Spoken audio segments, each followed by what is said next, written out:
Pag hindi pa yun ba? Thank you, Lord.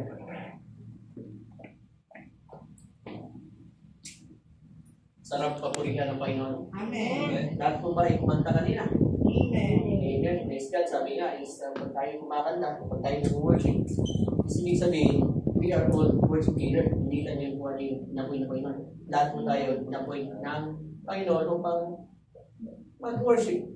To lead ourselves also. And to lead our family na makapag-worship sa Panginoon. At yung mga kapatid, ang buhay Kristyano is hindi madali. Paala natin dati is we are Christian is talaga we are living like in a middle process. Pero mali po kasi alam naman talaga natin ang sabi ng Panginoon, if you want to follow me, pick up your cross and follow me. Talaga kailangan natin ganyan yun. And lagi po natin tatandaan na even meron tayong pinagdadaanan, we are already victorious bago because we receive the gift of the salvation na pinagkaroon sa atin ng Panginoon. Amen? Kasi kung pag hindi po natin pinagtibay ang ating pananampalataya, we don't have faith, is magkakaroon po tayo ng doubt. Doon na po papasok ang gawa ng kalaban. Ayun lang niya tayo. Amen? So, ang topic po natin ngayon is nakakagpuan po sa Book of Psalms. Sino po dito ang gusto ng balot? Amen. Praise God. Gusto nyo pong tatlo lang ang kailangan ko. Meron ako itatanong. Sino pong mag-volunteer? Tatlo lang ako. Libre ang balot. Uy! Ay, volunteer papers eh. Diyan na kayo tayo. Ano lang? Yan. Wala akong talo. Opo, pagsabagot. Isa, dalawa. Ibo, praise God. Bakit tanong po ako kasi, ang topic na natin is, tumayo. Oo, balot. Diyan lang. Since po ang topic natin is matatagpuan po sa Book of Psalms chapter 73. Meron po tanong, ilan pong books compose ang Psalms? Sige po. Yes lang, wala namang mali. 68, ikaw po.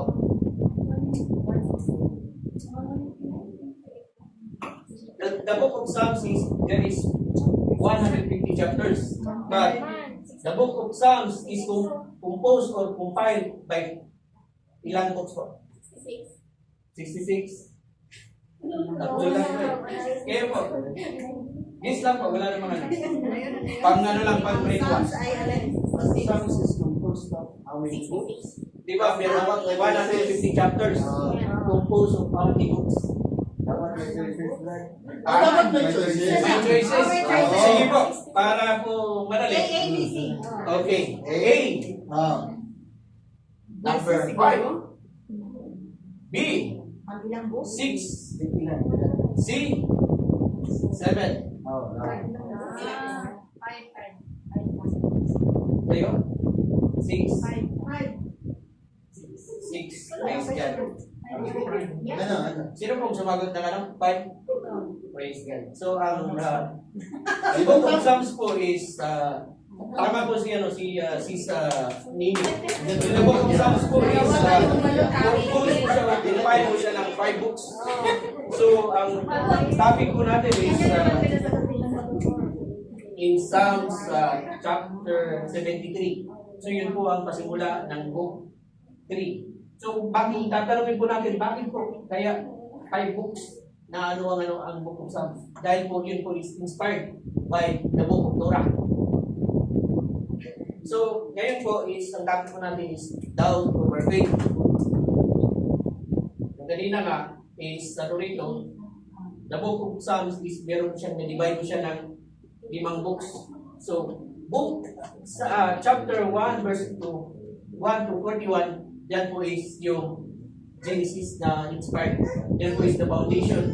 And the book 2 is chapter 42 verse chapter 42 to 72. Yan po is inspired by Exodus and Redemption. And the book 3, which is the chapter 73 to 89, yan po is inspired by Leviticus. Bakit po? Kasi ang nagsulat po nito is si Asa. He is the chief worship leader na in-appoint ni King David. Kaya dyan is worship.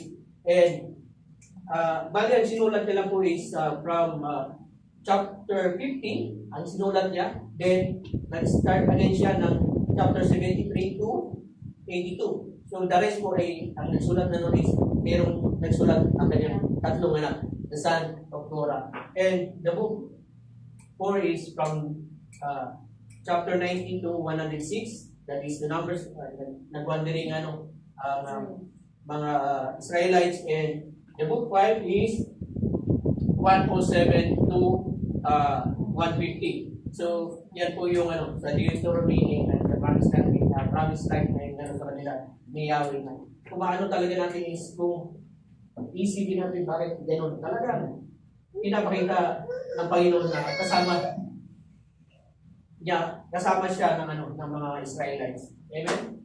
So, yun nga kanina, sino si Asaph? So, si Asaph is identified with the 12 Psalms. So, yun from chapter 50, 73 to 82. So, Asaph was a prominent Levite singer, chief worship leader during David's reign, throughout the reign of Solomon, and into the reign of King Rehoboam, and was the son of Beranshai, who is said to be an ancestor of the Asipites from the tribe of Levi. So, yan po yung mga cross-reference po natin, mababasa po natin sa First Chronicles chapter 6 to 39, chapter 6 verse 39, and he is the ancestor of the sons of Asaph, and one of the great family guilds to the faithful musician. So praise God po. So lahat po tayo, lagi po natin tatandaan that we are all worship leader. Sa paglilingkod po sa Panginoon is talagang andyan yung instruction na ginagawa ng kalaban. Why? Because ayaw ng kalaban na mag-focus tayo kung ano ang pinapagawa sa atin ng Panginoon. Biruin mo, napaka-importante ang pag-worship sa Panginoon. And lalo na pag we will lead people, especially our family, to God. Dahil ayaw ng demonyo na magpupuri ito. Dadamay pa yung pamilya. And since yan po na bakita natin kanina, na yan po yung mga sinulat ni Asaph. So, yan po is puro po yan kinumpos niya sa siya po ay kinanta niya yan. And sublan na po natin, sabi po sa Psalms 73 verse 1 to 3, truly God is good to Israel, to those who are pure in heart, sabi ni Asaph. But as for me, my feet had almost stumbled, my step had nearly slipped, for I was envious of the arrogant when I saw the prosperity of the wicked. So, kuhanin po natin ang contrast po na inano din yung pinukwento ni Asaph. Truly, God is good. But sabi niya, for I was envious, for I was envious of the arrogant when I saw the prosperity of the wicked. Ibig sabihin, while siya ay nag-worship, siya ay naglilingkod sa Panginoon kay Yahweh, is nililin lang siya ng demonyo. Sabi ng Panginoon sa kanya, diretso lang ang tingin. But ang demonyo is pilit siya, tingin ka muna siya sa paligid mo. tingin ka muna sa paligid mo. Tingnan mo. Di ba? Kasi nga, bakit tayo nagtataka na ang daming mga kurang. Pero parang wala namang nangyayari sa kanila. Ang dami yung mayaman. That they are wicked. But when I saw the prosperity of the wicked, parang napaka-unfair. Di ba? Kaya sabi niya dyan, but as for me, my feet had almost stumbled. My step had nearly slipped. Kasi kung hindi tayo nakapag-focus sa pinapagawa ng Panginoon, talagang itutulak tayo sa demonyo. Sabi, puro ka lang biro eh. Tulak nga kita. Kung talagang firm ba yung pagkakatayo mo? Kung firm ba talaga ang tinatayuan mo? Yung pundasyon? And lalo na, if we will not a wise builder, that our foundation will in the sun, talagang pukulats. And envy po, ano po ang definition ng envy? Sabi po rito, envy focuses more on what others have done it does on what God has graciously provided, causing you to want what we have and question the goodness of God. Let me read again. Envy focuses more on what others have than it does on what God has graciously provided, causing you to want what we have and questions the goodness of God. Pero yun mga kapatid, when we have the envy in our heart, nag-iisip tayo, sabihin sa atin magsasabi tayo sa Panginoon, Lord, nakakaingit naman. Yung tao na yan, kurang, bilyonaryo. Sabihin sa atin naman, gusto mo, bigyan kita. Pero bukas, hindi ka na magigising. Sayang din. Then sabihin, talagang sasabihin natin sa Panginoon, Lord, remove my envy. Remove the self-pity. Kasi hindi naman tama yun. Kasi nga, kahit meron pa tayong billion, is hindi natin mabibili yung passport going to heaven. Pero ang inaano sa atin ng Panginoon is, ano meron tayo na wala ang wicked. Na wala yung hindi nakakilala sa Panginoon. Of course, the God na meron tayo, sila wala. At tatandaan po natin mga kapatid, let us focus dahil ipapakita sa atin ng Panginoon kung gaano tayo ka-importante sa Kanya. Kung gaano tayo tutulungan ng Panginoon upang ma-enlighten kung ano ba talaga ang mahalaga at ano ba talaga ang magiging kakahinatnan ng lahat.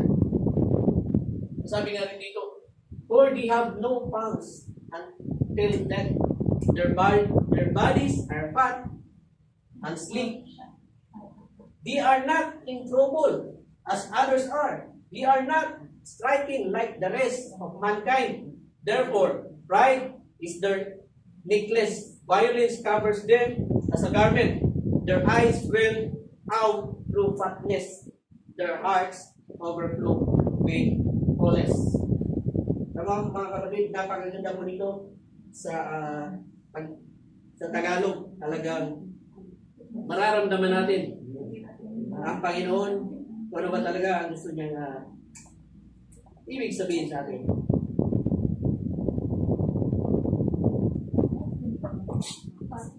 Sabi nga rito, ni hindi nagdanas ng anumang hirap, sila'y masisigad, katawa'y malalakas. Diba? Parang kung ano yun natin, kung nakapokus tayo sa mundo, makikita natin, Lord, parang hindi sila nagdaranas. Sabihin sa atin ng Panginoon, bakit hindi mo ba nararamdaman yung provision ko, hindi mo ba nararamdaman yung grasya ko? Para doon ka mag-focus. So parang sinasabi mo na, sila yung Panginoon mo, hindi ako. In verse 5, di tulad ng ibang mahirap, di tulad ng ibang naghirap ng labis, di nila dinanas ang buhay na gipit. Tatandaan po natin mga kapatid, hindi po tayo gipit. Nagipit man tayo, is talagang merong pinuturo sa atin ng Panginoon kasi na-mismanage natin ang blessing sa pinagkaloob niya sa atin. Sabi niya sa verse 6, ang pagmamalaki ay kinupintas at ang dinaramit nila'y pandarahas. Ang tibok ng puso'y pawang kasamaan at masasama rin ang nasa isipan. Magkaroon man tayo ng biyones, wala rin tayong kapayapaan. Dahil habulin at habulin pa rin tayo ng demonyo. Dahil ang demonyo gagamit din ng tao na kanyang maluloko. Natingnan mo yung taong yan. Si Jojo, maraming pera yan. Habulin nyo. Hindi, ikaw naman, talagang mag-ano ka. Marami kang pera, kailangan mo protektahan. Nakalimutan mo na, ang protector mo, ang Panginoon, nakalimutan mo na. Binigyan ka ng blessing ng Panginoon upang maging blessing sa others. Dahil napakahirap po, pag nagkaroon ng tao ng maraming pera at hindi kinikilala kung sino ang nagbigay sa kanila ng blessings. And sa verse 8 to 11, sabi ko dyan is, the scoff and speak with malice, be loth, really, and written oppression, beset their mouths against the heavens, and their tongues struts through the earth. Therefore, his people turn back to them and find no fault in them, and they say, how God knows. Is their knowledge in the Most High. Yan po, grabe yung ginawa nila. Sa Tagalog pa, mga ibang tao'y pinagtatawanan ang yayabang nila. Ang layon sa buhay ay pangapi sa kapwa nila lang. Diyos, mang nasa langit ay tinutungyaw labis mo mag-utos sa mga nilalang. Kaya sumusunod pati lingkod ng Diyos. Pero pag wala tayong feeling sa salita ng Panginoon, is talagang lilinglangin tayo ng mga tao na ginagamit ng demonyo. Sabihin sa'yo ng demonyo, gagamit siya ng tao na, Brad, huwag ka na magsisi sa Panginoon. Kasi, parang naghihirap ka naman eh. Gusto mo ng maraming pera? Gusto mo ng isingalit? Hindi, maliling lang tayo. Sabihin natin na, Lord, wala namang blessings, wala namang provision. Pero hindi mo alam. Nagpadala na pala ang Panginoon ng kanyang blessing. Ba't nawalan tayo ng pananampalataya sa kanya? Nag-down tayo. Is babawiin. Sino talo ngayon? Tayo. Sino talo? Ako. Kasi hindi ako naniwala sa Panginoon na lahat ng mga pagsubok that it shall come to pass. Ang Diyos, ang sabi, ang Diyos walang nalalaman. Walang malay o kataas-taasan. Kaya di ba yung iba pag walang pagkakilala sa Panginoon sa Biblia. Sige, wala namang hindi. May bubong naman, gawa tayo ng mga illegal. But lagi po natin tatandaan mga kapatid that we will not be deceived. Pero sabi nga rito in Galatians chapter 6 verse 7 to 8, do not be deceived. God cannot be mocked. A man reaps what he sows. Whoever sows to please their flesh, from the flesh will reap destruction. Whoever sows to please the Spirit, from the Spirit will reap eternal life. So, yun ang gustong aluin sa atin ng Panginoon na we must always remember that we will not be deceived. Huwag tayo magpalitan because God cannot be mocked. Dahil a man reaps what he sows. Whoever sows to please their flesh, from the flesh will reap destruction. So whoever sows to please the Spirit, from the Spirit will reap eternal life. Amen? So, ang gusto ng Panginoon is magtiwala tayo sa Kanya. Huwag tayong magpalisig. And sabi rito, behold, these are the wicked, always at sea, always at ease, being increased in riches, all in vain have I keep my heart clean, and I wash my hands and innocence. For all day long I have been stricken and rebuked every morning. If I had said, I will speak thus, I would have betrayed the generation of your children. But when I told how to understand this, it seemed to me a wearisome task. Sabi din, ang masasamay, ito'y kagaya, di na pinukulang, ay naghahanap pa ng marami. Totoo naman talaga na pag yung tao is gahaman, is talagang gusto pa nila ng marami. Na hindi nila alam na sila ay binigayaan ng Panginoon upang maging blessing sila sa iba. Samantalang ako, malinis ang palad, hindi nagkasalat, lubos na nag-ingat ang aking natamoy, nabigo ang lahat. Sino nakadaras nun? Of course, siguro, lahat. Pag sinabi natin, Lord, naglilingkod naman ako sa iyo, parang walang nangyayari sa buhay ko. Lord, nagpapagamit ako sa iyo. Pero bakit ganito? Kaya nga sabi, Diyos, pinagtiis mo ako ng hirap sa tuwing umagay, parusa, ang gawan. Kaya pag-ising sa umaga, Lord, wala na nangyayari sa buhay natin. Sabi ng Panginoon sa atin is, magtiwala sa akin. Hindi pa tapos ang buhay. Hindi pa tapos ang laban. Dahil gising ka pa. Dahil buhay ka pa. Kung ang mga ito'y aking sasabihin sa mga lingkod mo, ako'y nagtataksi. So mga kapatid, let us always be mindful na pag mag-share tayo sa buhay natin, sabihin natin sa nasishira natin na yung buhay ko parang hindi nagbabago. Make sure na pag nag-share tayo sa buhay natin, na akala natin is walang nagbabago, pag-pray natin na yung isira natin is hindi madi-discourage. Dahil sabi nga kanina, ang lahat ng nananahimik, hindi natin alam kung ano yung mga challenges. When we share something to people, is talagang hindi natin alam. Sila ay madi-discourage. Sabihin ko sa inyo, napakahirap maglingkod. Naglalakad na nga lang ako. Kayo, madi-discourage ko. Kaninong ako tabihin nyo? Akin. Kasi sabihin sa akin ni Lord, nag-share ka, na nagigirap ka. May tao, hindi na tuloy pumunta kasi yung pag lalakad mo lang, nahihirapan ka na.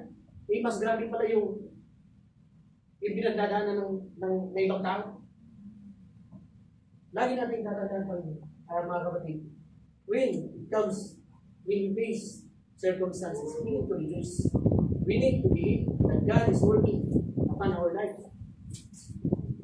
Dahil ang gusto ng Panginoon is talagang andyan tayo sa Kanya lagi. Na lagi ang Panginoon is ay provide kung ano ang pangailangan natin.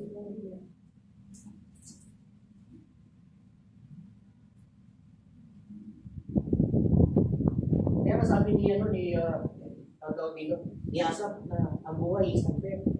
Yes, unfair. Kaya sabi nga ni Solomon in Ecclesiastes chapter 9 verse 11, I also saw other things in life, other things in this life that we are not fear. The fastest runner does not always win the race. The stronger soldier does not always win the battle. So dyan pala sinabi na, kung sa tingin mo ikaw ay mahina, tingnan mo yan, basahin mo. Many things, I also saw other things in life that were not fear. The fastest runner does not always win the race. So binibigyan tayo ng kalakasan ng loob.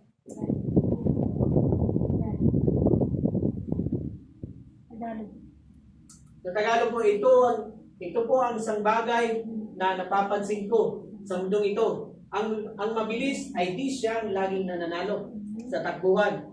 Ni ang malakas ay laging nagwawagi sa digmaan. ang matatalino'y di laging nakakasumpong ng kanyang mga kailangan at di lahat ng marunong ay yumayaman. Napapansin ko rin na di lahat ng may kakayahan ay nagtatagumpay. Sa lahat ay dinaratnan ng malas. Lagi ko natin tatandaan, mga kapatid, wala pong malas sa atin. Why? Because nasa presensya tayo ng Panginoon. We must always speak blessings. Amen. Ano sabi kanina in Proverbs? That we must, life and death is the power of the tongue. So we must practice. Hindi ibig sabihin na nagpa-practice ka ng I speak blessings is parang nagiging speak blessings. Ibig sabihin when we practice speak blessings, we acknowledge God na siya ay magbibigay. Because truly, God will make a way upang tayo ay bigyan ng blessings. Amen?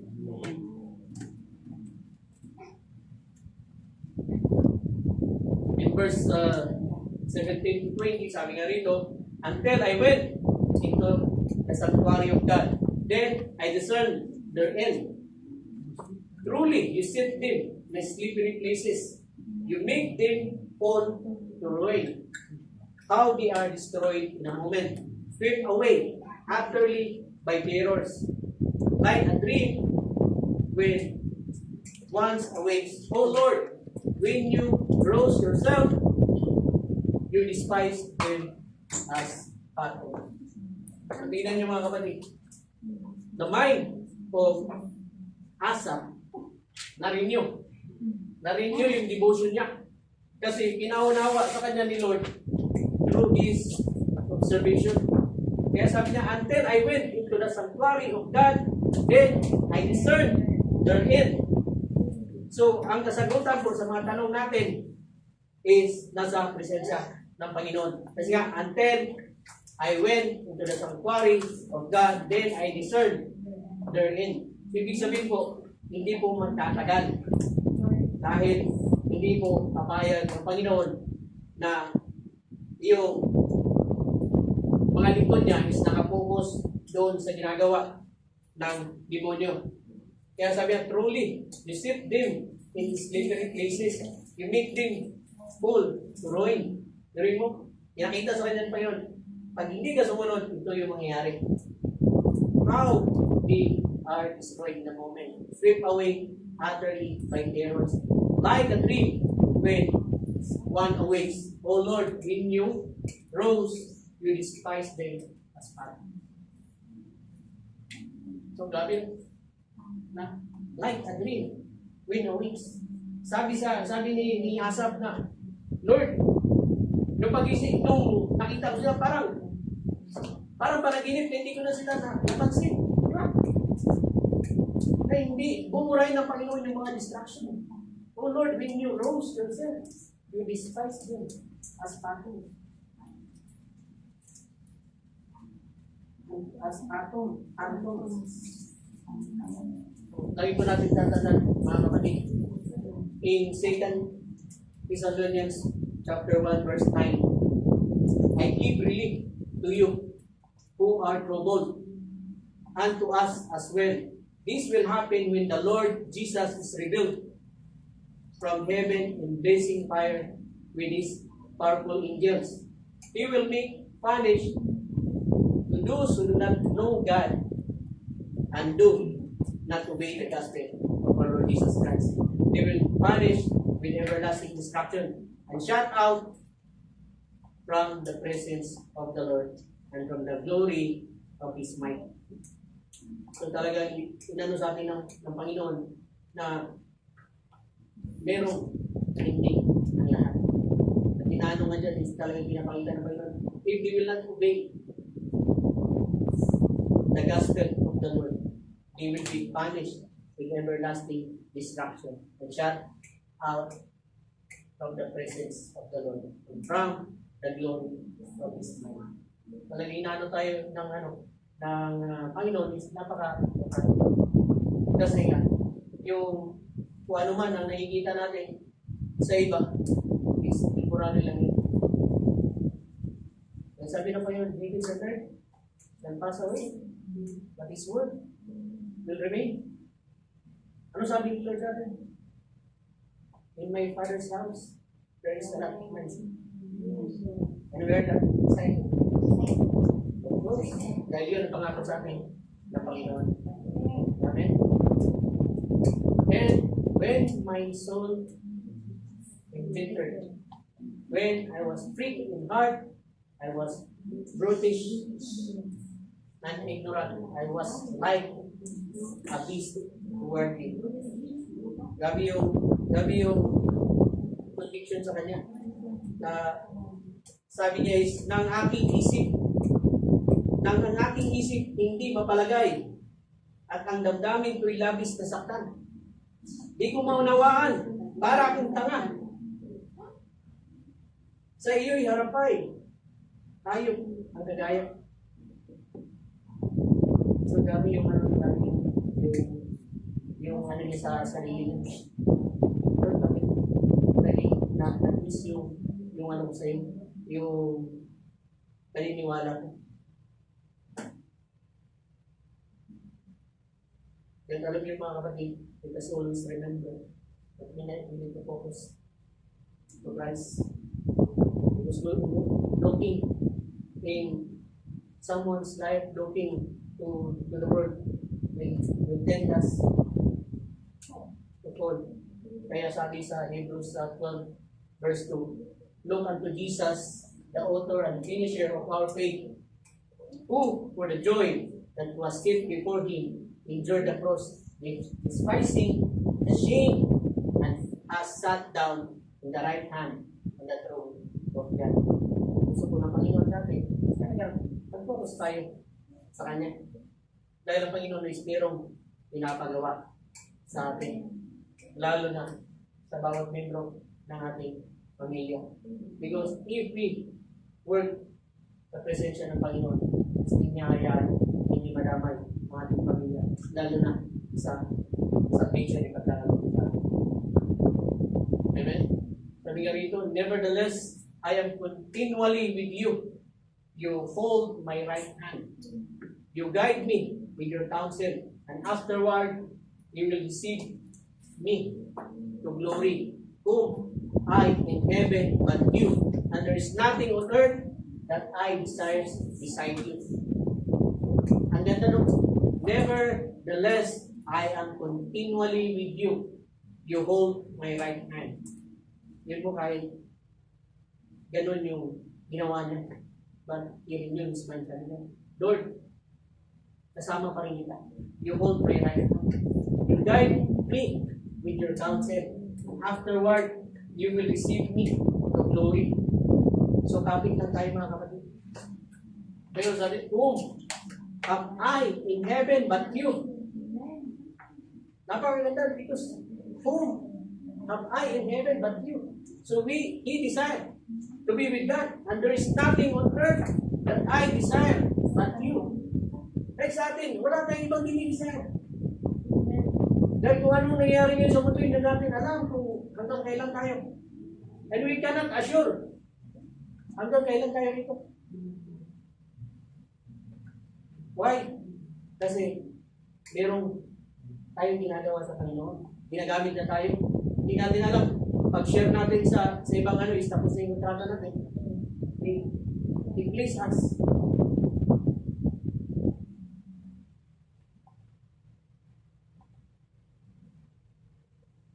Praise God. And lagi po natin tatandaan, if we need Jesus, basahin po natin ang Philippians 3 verse 17. But whatever were against to me, I know consider loss. For the sake of Christ, what is more, I consider everything a loss because of suffering worth of knowing Christ Jesus my Lord. For whose sake I have lost all things, I consider them garbage, that I may gain Christ and to be found in Him, not having a righteousness of my own that comes from the law, but that which is through faith in Christ, the righteousness that comes from God on the basis of faith. I want to know Christ. Yes, to know the power of His resurrection and the perfection of His suffering, becoming like Him in His death, and so somehow attaining the resurrection from the dead. Amen? So praise God kung ano po yung mga tinanggal sa atin ng Panginoon. We must believe na hindi yun nakabuti sa atin. We must continue to walk to the path of His righteousness. Dahil ang Panginoon is mabuti. Huwag po natin sayangin kung ano ang ginawa ng Panginoon the cross of Calvary. Dahil nung siya ay namatay, kasama na rin ang old self natin.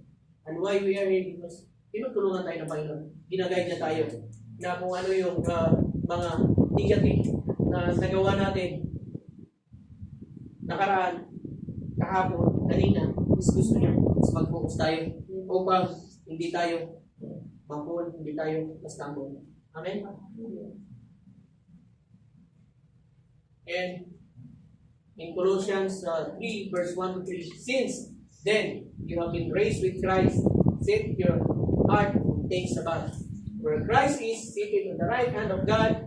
Set your mind on things above, not on earthly things. For you died, and your life is now living with Christ in God. Amen? So, let us continue to be with Christ. Dahil we need to set our mind things above. Dahil lang importante po kung ano yung pangako natin ng Panginoon. And if we want to seek God, of course, sabi ng Panginoon in Matthew 6:33, but seek first the kingdom of God and His righteousness, and all the things shall be added to you. Amen? Kung yung mga hindi naniniwala sa Panginoon is double-blessed, how much more tayo pa kaya? Sa kanyang tinawag, na kanyang pinili, is hindi niya bibigyan ng blessings. Huwag po tayong mainip, ibibigay ng Panginoon niya.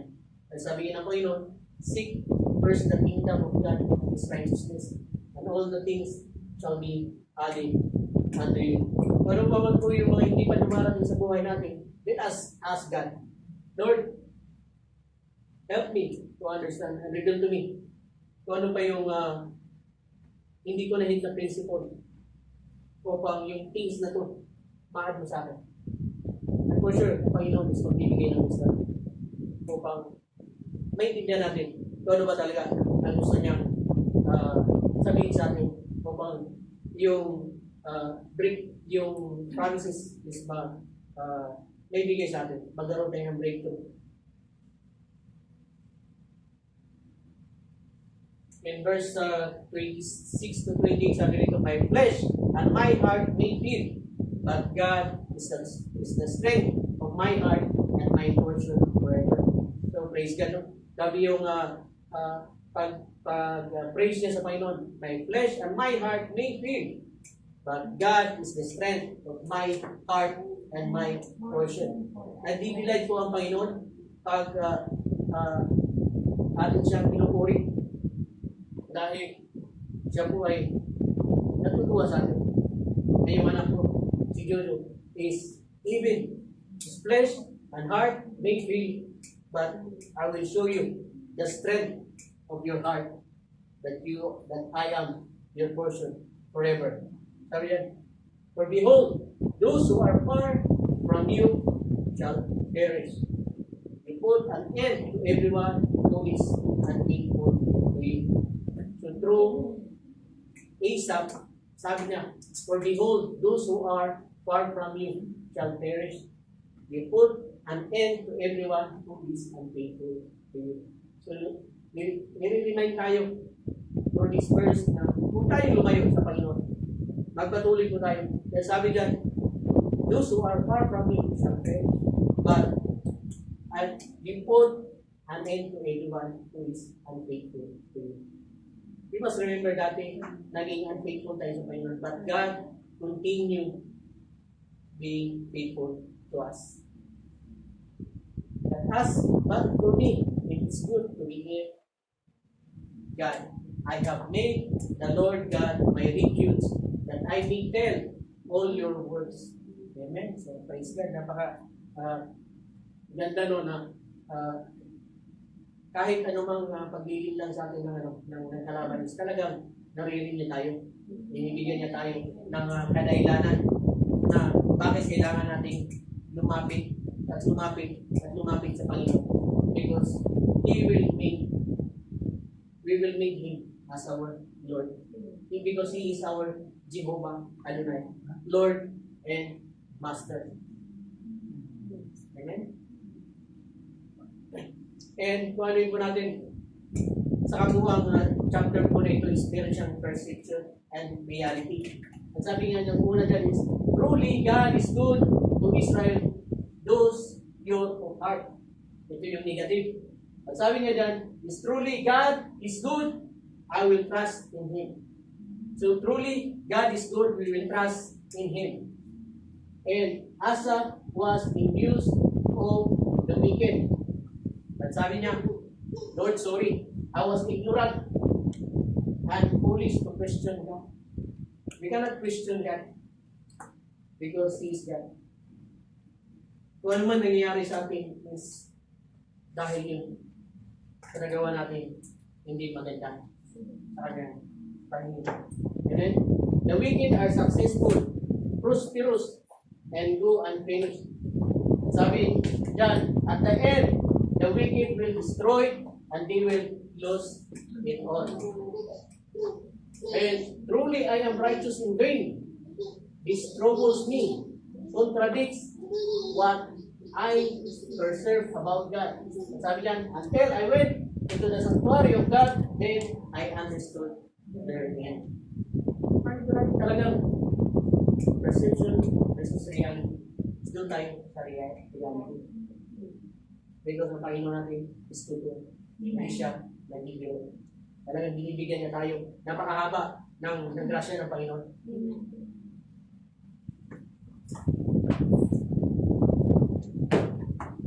And, of course, we choose now over faith. Of course, we will choose always faith. Amen? Kasi napakalaga po ng faith. At lagi po tayo tinuturuan kung gusto natin magkaroon ng faith is willing to dwell in His sanctuary. Amen? Sabi nga in Romans 10:17, so then faith comes by hearing and hearing by the word of God. Hindi po tayo lalago sa ating pananampalataya sa Panginoon if we will always ignore His guidance. If we will always ignore His word. Lalo na pagka may sinasabi sa atin ng Panginoon na alam natin is para sa atin, hindi natin tatanggapin, is talagang hindi lalago ang pananampalataya natin. Because we intend as na Lord, nasasaktan ako. Ayaw kong makinig sa iyong salita. But if we accept the truth that God is speaking to us, talagang mararamdaman natin, the Lord, I praise you dahil binigyan mo ako ng salita upang ma-enlighten ako, upang mas malapit pa yung sarili mo sa iyo. And hindi natin kayang kayanan. Sabi nga sa kanta kanina, 1,000 hallelujahs.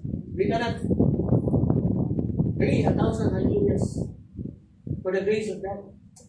Dahil binigyan niya tayo ng maraming grasya ay kulang pa yung 1,000 na yun. Lagi po natin tatandaan pa mga kapatid, you were born for a reason. Born for a reason, created with a purpose. Born for a reason, gifted for influence. We will influence the world. Kaya nga tayo binago ng Panginoon because we need to reach them out. Dahil sila ay nalalayo sa Panginoon, we need them to reach upang may lapit sila sa Panginoon. We must always remember that God anointing us. Amen?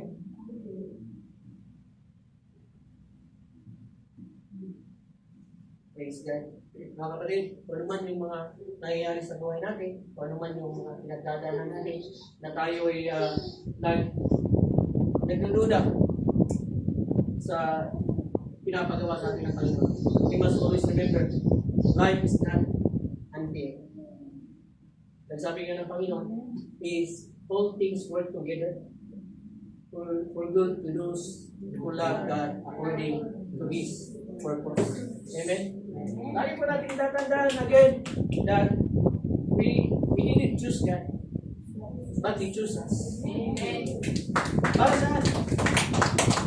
To bear us fruit, that our fruit will remain. Pinapalabas tayo ng Panginoon dahil marami tayong balak ang kanyang salita na binibigyan niya tayo. Maano natin sa testimony pa lang ng ibang tao talaga, maano tayo mag-bless tayo na Lord. Grabe yung kapangyarihan mo yung salita is talagang active and alive and powerful. Mga kapatid, inaano sa atin ng Panginoon is wala nang ibang reason para hindi tayo magpagamit sa Kanya. At lagi po natin tatandaan na huwag po natin sabihin na Lord, nangina ako. God is always give us the strength beyond our imagination, beyond our capability. Dahil ang Panginoon is kikilos, lalo na pag tayo ay magpapagamit sa Kanya. Amen? Let us stand up. Hallelujah, Panginoon. Maraming salamat.